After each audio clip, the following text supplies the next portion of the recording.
Nuestro siguiente ponente es politólogo, escritor y conferencista argentino. Recibamos con un fuerte aplauso a Agustín Laje. Que vivas tú, que viva yo. Que viva México, que viva Tamaulipas, Michoacán, Quintana Roo, que viva Jalisco, Oaxaca y Nuevo León, que viva Aguascalientes, Guerrero. Muy buenas noches a todos, gracias por tan lindo.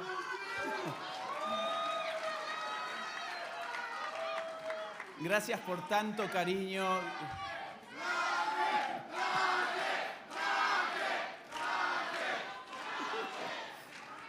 Gracias por tanto afecto, por tanto cariño. Miren, es un honor estar aquí con ustedes en CIPAC. Es la primera vez que vengo a un CIPAC.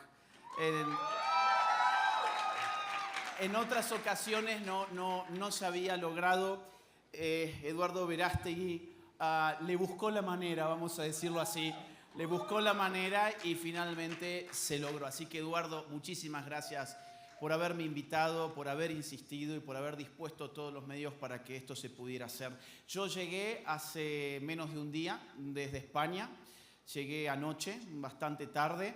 En este momento son mis 4 de la mañana. Acabo de chequear la hora porque digo, ¿por qué me estoy sintiendo tan cansado? Hay bastantes horas más en España que en México. Así que vamos a ver cómo llevamos esta conferencia de 4 de la mañana. Vamos a tratar de hacer en estos 20 minutos que tengo un raconto de los principales acontecimientos políticos que se han suscitado en nuestra región desde la década del 90 hasta hoy. Mi intención es que analicemos los principales desafíos que tenemos y que pensemos estratégicamente en base a la realidad política que estamos viviendo. Esa es la propuesta de esta intervención. Va a ser una conferencia corta, 20 minutos para analizar estos temas. No es demasiado tiempo, con lo cual voy a correr un poco, pero espero, si todo me sale bien, que al finalizar esta intervención ustedes puedan saber de dónde hemos venido para llegar a este año 2024 y a dónde podemos ir si nos organizamos bien y actuamos inteligentemente. ¿Dónde estamos parados? Bueno, yo diría estamos viviendo 2 escenarios críticos. El primero lo llamaría segunda ola del socialismo del siglo XXI. En primer lugar, diría esto: estamos viviendo una segunda ola del socialismo del siglo XXI, a la que tenemos que enfrentar. ¿Cuál fue la primera ola del socialismo del siglo XXI? Pues la que surgió como consecuencia de la inteligencia política del Foro de Sao Paulo.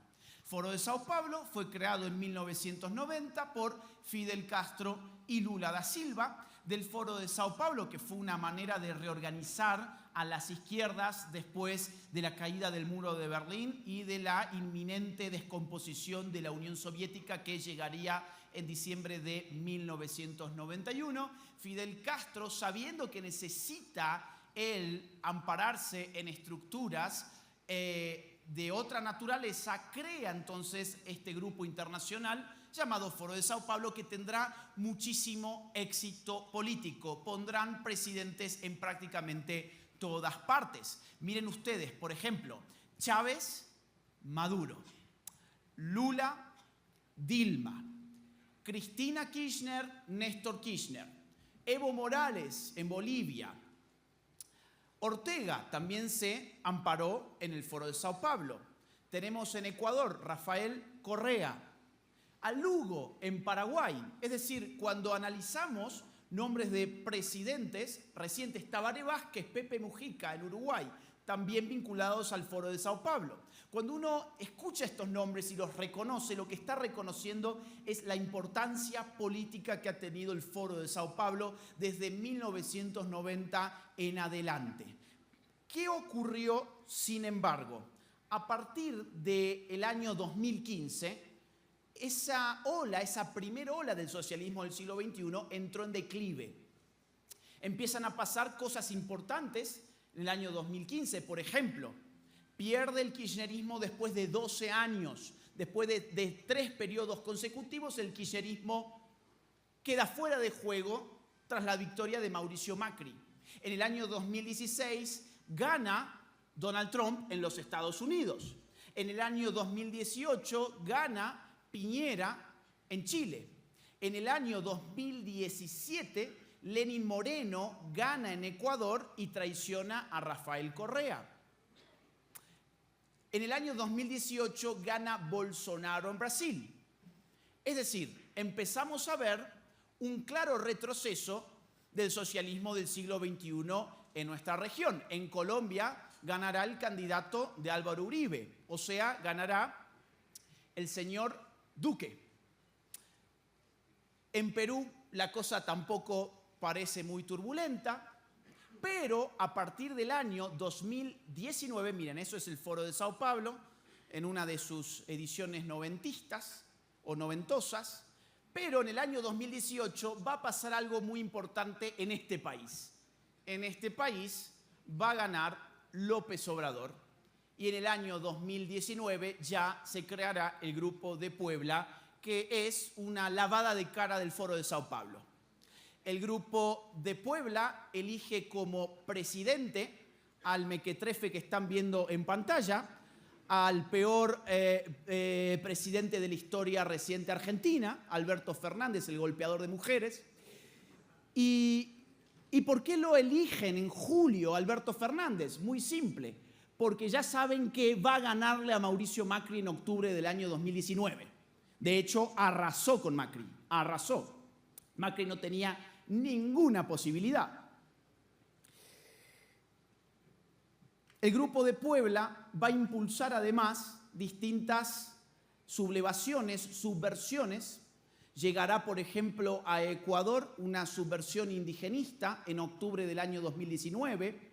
Solo una semana después tendremos una descomposición total en Chile con una guerra molecular impulsada por las izquierdas chilenas más extremas que abrirán caminos políticos que hasta el día de hoy se siguen recorriendo, es decir, problemáticas de índole constitucional. Habrá que crear una nueva constitución para Chile. Y a partir de entonces, año 2019, la cosa empieza a ponerse cada vez más fea. Levantamientos, insisto, en Ecuador primero, después en Chile, después le tocó en noviembre de ese año a Colombia. Pocos meses después, a Perú, desfilaron varios presidentes peruanos en el año 2020. En el año 2020 es el año en que Joe Biden, entre comillas, gana las elecciones en los Estados Unidos. Y empezamos a ver cómo se produce esta segunda ola del socialismo del siglo XXI y empieza a tomarlo todo. Veremos países que no habían caído en la primera ola del socialismo del siglo XXI caer, sin embargo, en la segunda. En Chile ganará, por ejemplo, en segunda vuelta un señor que ha reivindicado a las guerrillas y al terrorismo chileno llamado Gabriel Boric. Veremos cómo en Colombia gana un exguerrillero llamado Gustavo Petro, también en segunda vuelta. Veremos en Perú cómo gana un aliado al senderismo, a lo más rancio del maoísmo peruano, me estoy refiriendo a Pedro Castillo. Y veremos finalmente cómo vuelve el corrupto Lula da Silva al poder en Brasil. El socialismo del siglo XXI ha llegado más lejos en su segunda ola que en su primer ola. Miren ustedes el mapa. Eso es el año 2002. Ahí se está produciendo la primer ola del socialismo del siglo XXI. Esa es nuestra región en el año 2002, donde el rojo es el socialismo y el azul es, no voy a decir la derecha, vamos a decir la centro derecha con toda furia. No más de eso. Ahora, fíjense, 2009. Esta es ya la primera ola consumada. Tenemos a gran parte del continente, teñido de rojo, con excepción de lo que se llamaba el Grupo de Lima. El Grupo de Lima habitualmente estaba compuesto por, sobre todo después con Piñera, estaba compuesto por Perú, Colombia y Chile, precisamente países que van a caer en la segunda ola del socialismo del siglo XXI. 2017, la contraofensiva que yo les comenté, el declive del socialismo del siglo XXI, que empezó en el año 2015. Fíjense el mapa del 2017. Al contrario, está prácticamente todo el mapa azul. Ahora, 2023. Esa es la segunda ola del socialismo del siglo XXI. Ese es nuestro continente en el año 2023. Si tuviésemos que agregar también Estados Unidos y Canadá, pues no tendrían otro color. Serían también rojos. No rojo republicano, sino rojo comunista. Claro, y si ustedes además hacen foco, se darán cuenta que hay países en azul, pero son países chicos, sin ánimos de ofender a nadie. Son geopolíticamente países chicos. Uruguay, Guatemala, que en este momento todavía no había caído, ya cayó, lamentablemente, con semilla. Paraguay, Costa Rica y alguno más. El Salvador sin dudas. Y eso es lo que hay. Esto es lo que había el año pasado. Ahora, este año se ha encendido una esperanza. Esa esperanza es que un país grande, geopolíticamente importante, se ha vuelto a poner de color azul. Ese país es Argentina y esto aconteció con la victoria de Javier Milei, que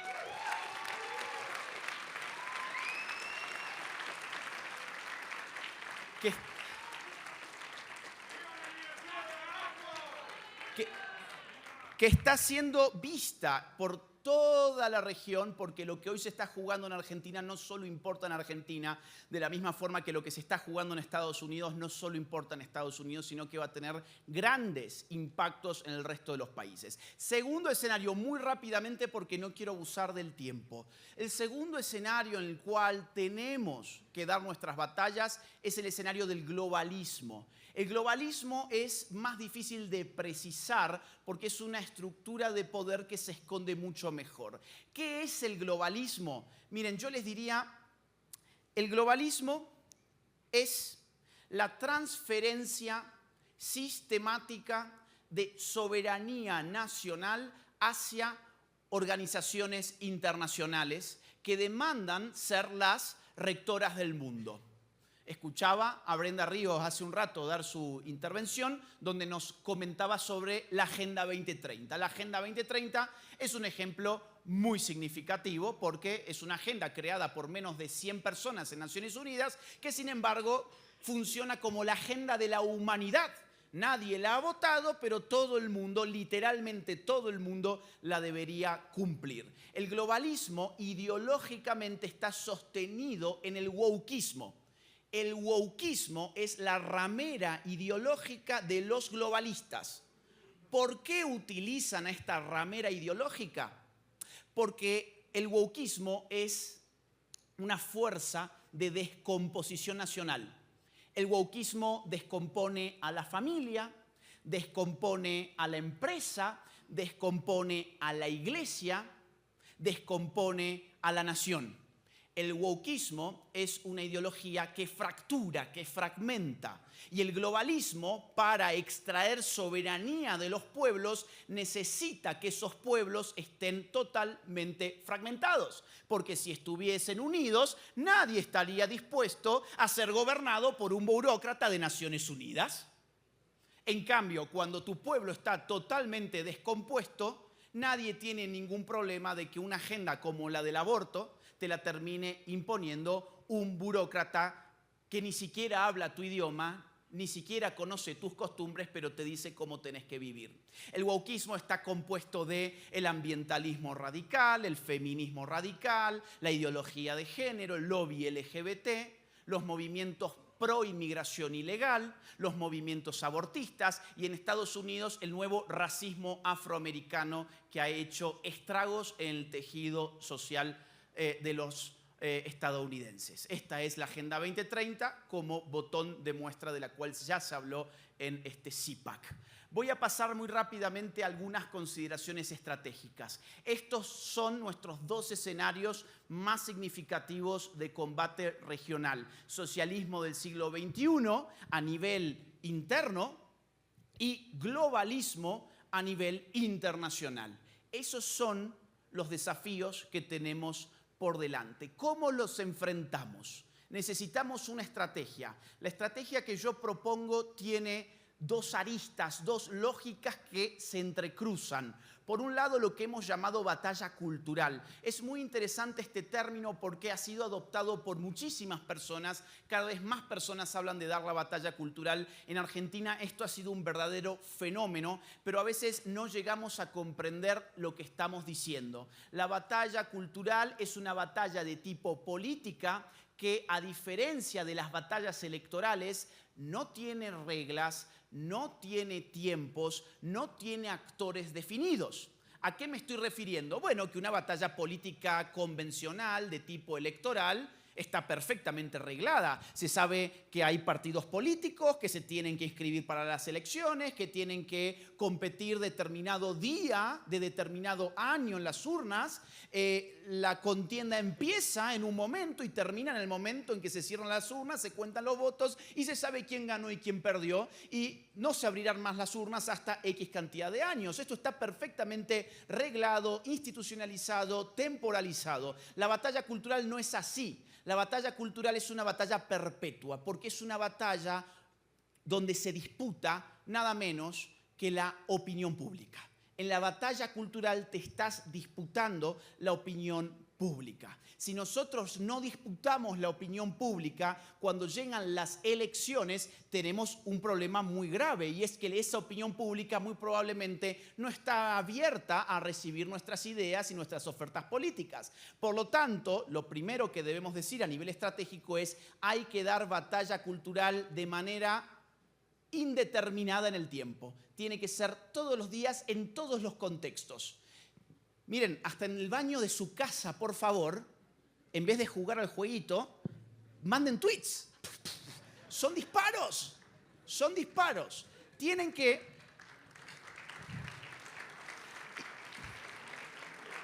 Y si no tienen Twitter, por favor, descárguenlo.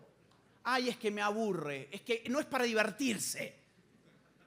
Para divertirse, anda al cine. Esto es un combate cultural. No importa si te aburre, si no te aburre, si tenés pocos seguidores o muchos. Necesitamos que toda nuestra gente tenga redes sociales no activas, hiperactivas. Los necesitamos dando esa guerra de guerrillas, porque es el único ámbito en el que nosotros podemos torcer la opinión pública. No lo vamos a hacer en los medios convencionales porque ellos están diseñados para aplastarnos. En primer lugar, para no invitarnos, y si se nos invita, están armados todos para demonizarnos.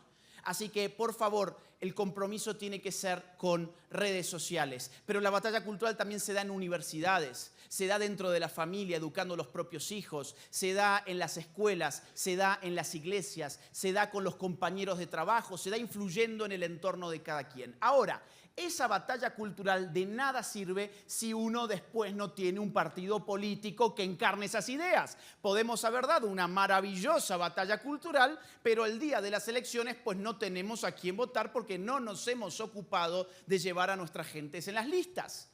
Por ese motivo, el otro punto estratégico que yo recomiendo, ustedes pongan los nombres que a ustedes les gusten más, yo simplemente uso la terminología que a mí me convence. Yo estoy hablando de partidos de nueva derecha, de nueva derecha. Yo entiendo que hay mucha gente que dirá, no hablemos de derecha, porque derecha e izquierda ya no representan la complejidad de la política. Bueno, curiosamente las personas que tratan de condenar al desuso la diada izquierda-derecha son las personas de derechas. Yo nunca escuché a una persona de izquierdas decir, no, yo no soy de izquierda porque la izquierda y la derecha ya no tienen mayor sentido. Siempre son personas que lo dicen cuando se los acusan de derechas, porque ser de derechas es una mala palabra y nosotros no nos hemos encargado de defenderlas. En realidad, izquierdas y derechas son apellidos políticos, apellidos de familia.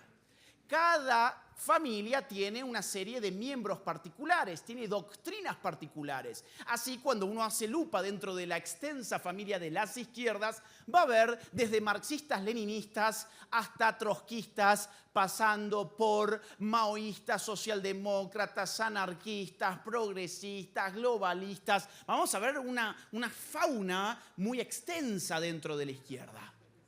Ahora, cuando vos ves dentro de la derecha, tenés también posiciones distintas. La gran diferencia es que todos los de izquierda asumen su apellido de familia. Todos dicen, yo soy de izquierdas.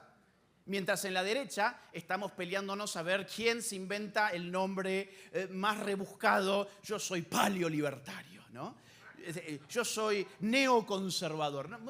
No hace falta. La gente allí afuera no habla así. La gente allí afuera reconoce las categorías políticas más simples que se han inventado desde 1789 hasta la fecha para ubicar la política en un mapa muy simple, o sea, en el mapa izquierda-derecha. ¿A qué nos referimos con nueva derecha? A una articulación particular que se está dando en este siglo entre sectores conservadores, sectores libertarios y sectores soberanistas. Eso es lo que podemos llamar una nueva derecha. ¿Cuáles son las expresiones concretas, con caras, con nombres, con apellidos, de lo que hemos llamado nueva derecha? Bueno, acá tenemos unos ejemplos. ¿Hay más ejemplos? Sí. Bueno, yo traigo estos 5 el día de hoy. Tenemos gente que se caracteriza o bien por haber creado un nuevo partido político. Por ejemplo, Javier Milei creó un nuevo partido político. Por ejemplo, Bukele creó un nuevo partido político. Por ejemplo, Abascal creó un nuevo partido político. Tenemos otra gente que no ha creado un nuevo partido político, pero ha creado un movimiento dentro de un partido político. Por ejemplo, Donald Trump, MAGA, es un nuevo movimiento que ha copado el Partido Republicano. O tenemos gente que ha logrado la emergencia política de nuevos actores significativos y además cuantitativamente muy importantes. El caso de Bolsonaro, con la comunidad evangélica a la cabeza. Entonces, ¿por qué es nueva esta derecha? No solamente por la índole de su articulación, sino porque implica la novedad de o bien un partido político o una línea interna o un nuevo actor que antes no era político y se vuelve político. Reparando en México, yo voy a dar mi opinión personal. Yo creo que si algo ha quedado claro en las últimas elecciones es que los partidos convencionales no tenían ninguna posibilidad de ganarle a Morena. Aquellos que dijeron que apoyar a Eduardo Verástegui era darle el triunfo a Sheinbaum, porque Xóchitl era una candidata que realmente podía ganar las elecciones, pues los resultados mostraron una cosa totalmente distinta, totalmente distinta. Y cuidado, no hay que enojarse con esa gente porque es gente que probablemente haya tenido muy buenas intenciones, pero un mal cálculo político. Estuvo dispuesta a apoyar a una marxista, leninista, trotskista, según sus propios dichos, abortista, pro ideología de género, pro mutilación de niñitos, pro aborto. Bueno, todo ese era el costo a pagar para que no ganara Sheinbaum. Y encima Sheinbaum le dio una paliza a Xóchitl. Entonces, al final fue un cálculo político desastroso. ¿Por dónde puede pasar la libertad de México, la futura libertad de México? Bueno, quizás mirando experiencias que han tenido éxito en otros países donde ha implicado crear una nueva derecha, un nuevo partido político que ustedes podrían crearlo el año próximo, según su legislación. Podrían crearlo el año próximo.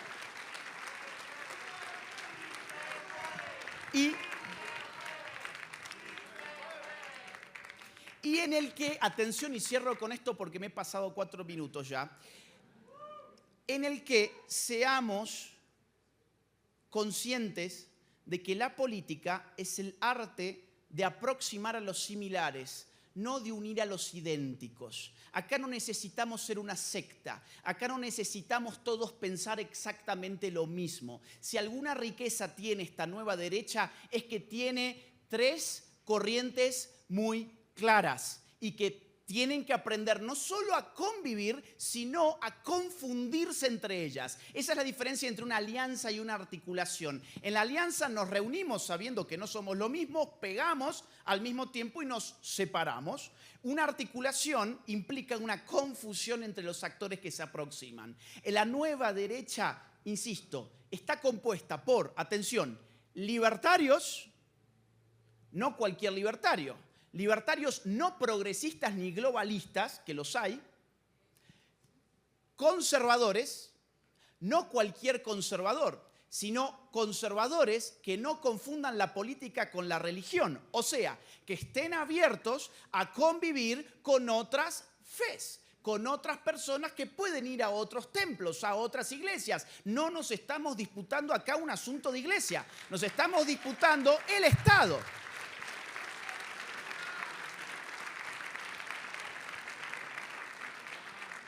Y en tercer lugar, soberanistas, o sea, personas que saben cómo enfrentar a los globalistas, pero no cualquier soberanista, sino aquel que no confunde el amor por la patria con el amor por el Estado, porque lamentablemente también hay soberanistas que son excesivamente estatistas. Si esto fuera, y cierro, un partido de fútbol y yo tuviese que armar un equipo de fútbol, yo necesito tener un buen arquero, buenos defensores, buenos mediocampistas, buenos delanteros. Si yo aquí me tengo que enfrentar al socialismo del siglo XXI, que es puro estatismo, necesito libertarios. Si yo me tengo que enfrentar al globalismo, que es extracción de soberanía nacional, necesito soberanistas. Y si yo me tengo que enfrentar al wokeismo, necesito conservadores. Necesitamos a las 3 patas de esta nueva derecha unida. Muchas gracias.